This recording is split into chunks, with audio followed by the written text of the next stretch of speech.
Brooklyn is Live starts right now with breaking news.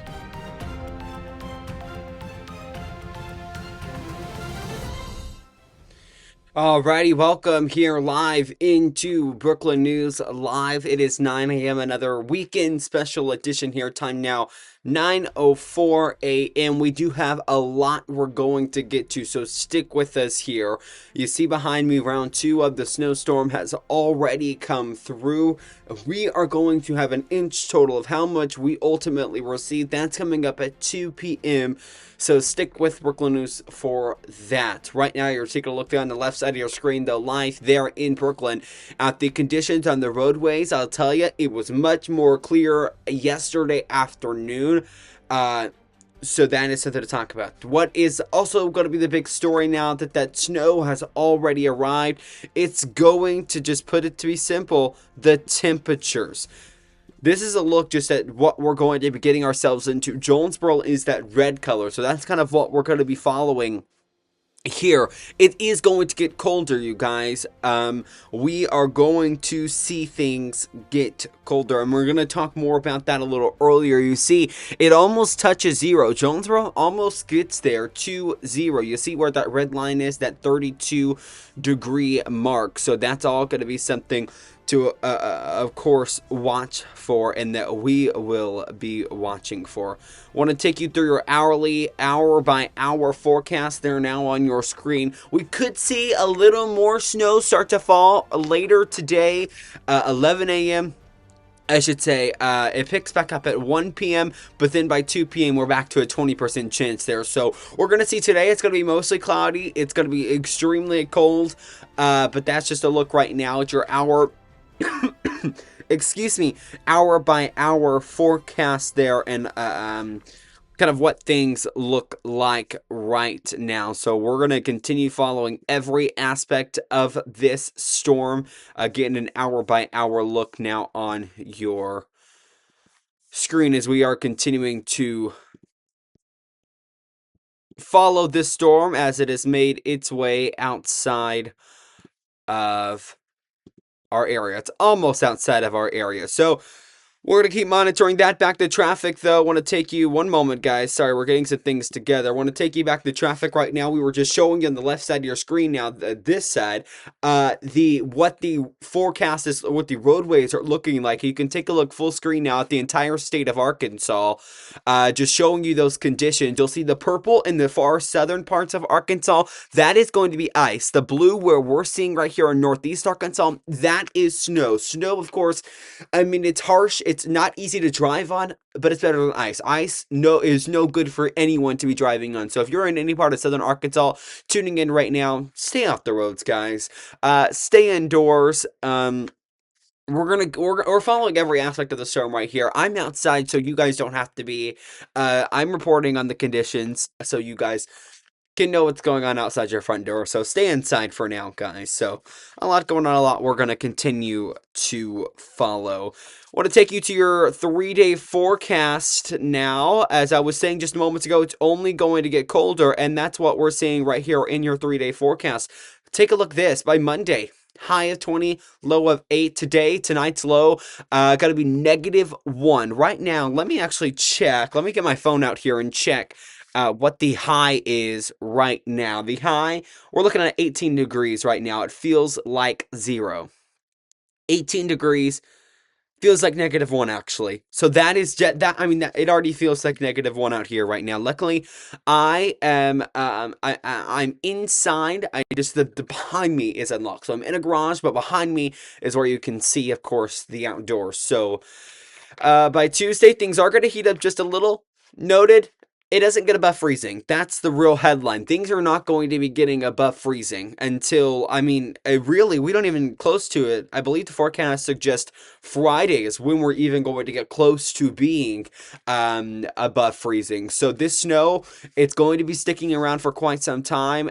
I'll have to tell you, I don't like when snow sticks around for a long time. It starts to look nasty and yucky and not cute anymore like it does right now when I take a look behind me. So we're going to continue following, of course, every aspect of this storm, and it's not only affecting Arkansas.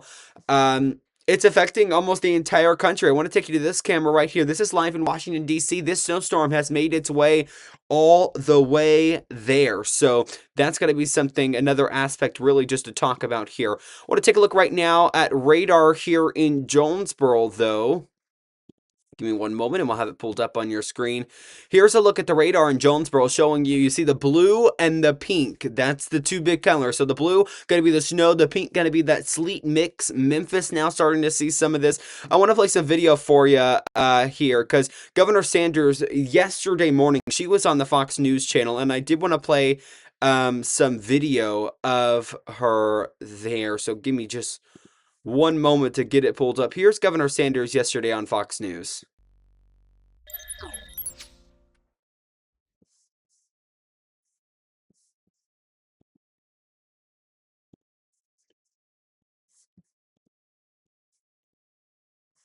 Okay, it appears as if we're having a few difficulties with that. I do apologize. Let me see if I can get that video back up for you. Give me one moment here. I do apologize about that. This is what it kind of looks like when we're live broadcasting. We might see a few technical difficulties come in here or there. So let me see if I can actually get that video back up and rolling. Okay, maybe we have it now. Play it. Arkansas Governor Sarah Huckabee Sanders, who has declared a state of emergency in her state. Thank you for joining us this morning on the phone. So what does it look like down in Arkansas?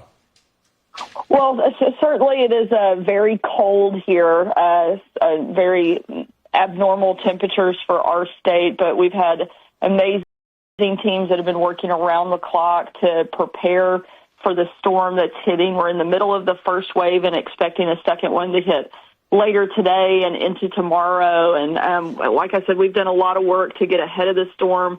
I declared a state of emergency earlier and directed about $250,000 to put assets in place. And we've got over 170 members of our Arkansas National Guard that have been deployed and actively assisting communities all over Arkansas over the last 24 hours. And we have roughly about 6,000 people without power, but had a chance to visit with some of our linemen yesterday and take them cookies and get them caffeinated and sugared up so they could continue working. There's about 3,500 of them that are working nonstop and around the clock to ensure we have power and get people's power restored as quickly as possible. And we're continuing to encourage every Arkansan to stay off the roads and to really take this storm seriously and follow the guidance of our state and local officials. It looks pretty, and we certainly hope people can enjoy. Also ask them to be really cautious as they're getting out. With these weather maps, you see just really the sheer magnitude of the storm, but Little Rock seems to be right in the middle there. And you're talking about kind of your message to Arkansans to take this seriously, put it into context for us, sort of how significant of a storm this is specifically for our. Certainly, in the southern part of the country, we like warm weather. In Arkansas, is probably typical for our state, but so that's one of the key reasons we're encouraging people to really follow the guidance and not take those unnecessary risks. Power outages will continue to be something we're tracking closely. But like I said, our utility companies have been working hard and have teams deployed into every corner of the state. The Arkansas Department of Transportation has done heroic work to help prepare and make sure our state police and our guardsmen and our utility members can move around the state. They were able to pre-treat about 90% of our state highways. That's nearly 16,000 miles of road ahead of the storm. We've got 700 plows out working. Again, we're trying to do everything we can to prepare, but Mother Nature is not something you get to control, and so we've got to be very aware of our surroundings and what's coming. One thing we encourage people, we have a website set up called helparkansas.com, and people can report power outages, locate food assistance, check road conditions, find warming shelters, and access a number of different resources all on that one site in that one location. So we encourage people who need assistance or want to offer assistance to go to helparkansas.com.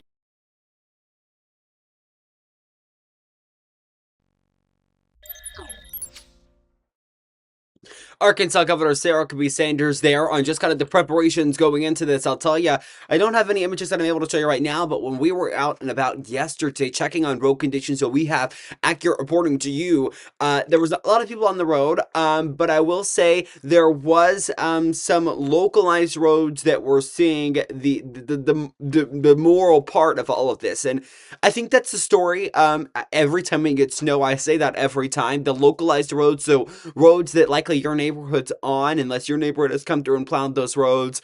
Really just the highly not traveled roads, and then the highly traveled roads see snowplow, and then the not traveled roads don't see that. So that's kind of the update there. Governor Sanders talking about the preparations. I did see multiple City of Jonesboro snowplows as well as RDOT snowplows here in Brookland. And again, like we're saying, it's not only affecting us right here in Northeast Arkansas, it's also affecting our neighbors over in Memphis. Here's Memphis. Here's the Memphis mayor also on the preparations ahead of the storm. Take a look.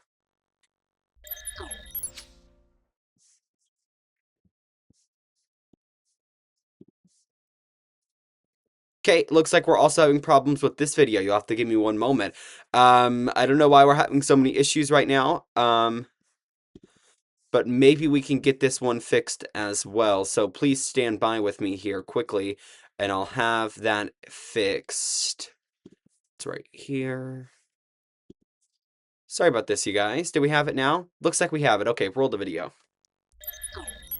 Well, our teams have been working hard. We have crews that have been staging equipment, reviewing plans, looking at known problem areas so that we can respond quickly and effectively if the conditions worsen. Many of us remember the ice storm of 1994 that we had here and how disruptive and dangerous that winter weather can be. And so we're taking it very seriously, and, all of us are on guard.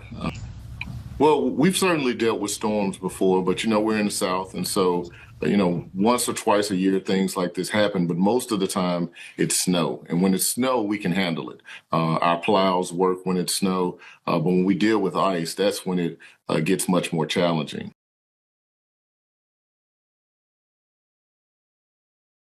Memphis mayor there. You're taking a look at some pictures from WREG, the local station there in Memphis. That's a live look right now at the Memphis International Airport, a camera from there.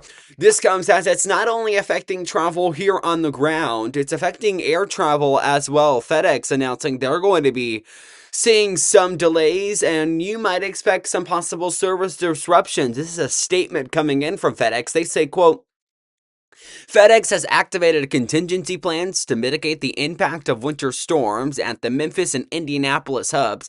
Potential delays are possible for packages with the ship date of Friday, January 23rd and Saturday, January 24th, as well as shipments with a delivery commitment of Saturday, January 24th. Excuse me. Sorry. While the safety of our team members remains our number one priority, FedEx is committed to providing the best service possible under these conditions. So if you got a package coming in, FedEx is delivering it, you're likely going to see some type of delay there. So of course, we're following every aspect of this storm because, again, as I was just saying, it's not only affecting people on the ground, it's also affecting air travel. I want to take a look right now. This is a look at FlightAware's disruption map here, showing you kind of some of those cancelizations that are being seen. So you're looking right now at total delays today, 10,673. Yes, that is abnormal. Looking at cancelizations, 10,742 by airline. As you say, I'm going to go by destination airport there. Charlotte CLT, so the Charlotte Douglas International, the Hartsfield Jackson International, John F. Kennedy, which I believe that is in New York. And LaGuardia is in New York as well. So you got Atlanta, Charlotte, and New York all seeing the major part of delays there. 538, I believe that's what that said. 538 flights delayed there at the Charlotte Douglas International Airport. So a big aspect of this story. Why don't I take you also to another map that we are able to show you? Give me one moment. Let me find my mouse. It's somewhere on the screen. To this map right here. This is showing you the flight misery map. The red is misery. So I'll just put it that way. So the red is where you're likely going to see some type of impact. You see Dallas, Houston, Atlanta, Charlotte, DC, New York City, Boston. I don't know if are we able to zoom in on this map? And then you can also see the storms coming in there as well. I don't believe we're able to zoom in on this map. I believe this might be the only way we're going to see, but you can take a look at just some of the major flights already being delayed there. So a lot going on at those airports. A lot we are following right here, the Memphis International Airport. Again, we were just showing you live pictures of it. It's also seeing delays there, just specifically again on the FedEx as well. So we wanted to show you that this storm. We were showing you pictures of really just DC earlier because they are now getting the brute impact of this all right now. That's a live look there at the White House. This is not going just to DC. It's also going to New York City. The New York mayor, he's weighing in on all of this. I'm gonna check if we have the video first, and it looks like we're experiencing the same issue that we have been on each and every one of these. So give me one moment, and I will. Here's the New York City mayor on these storms.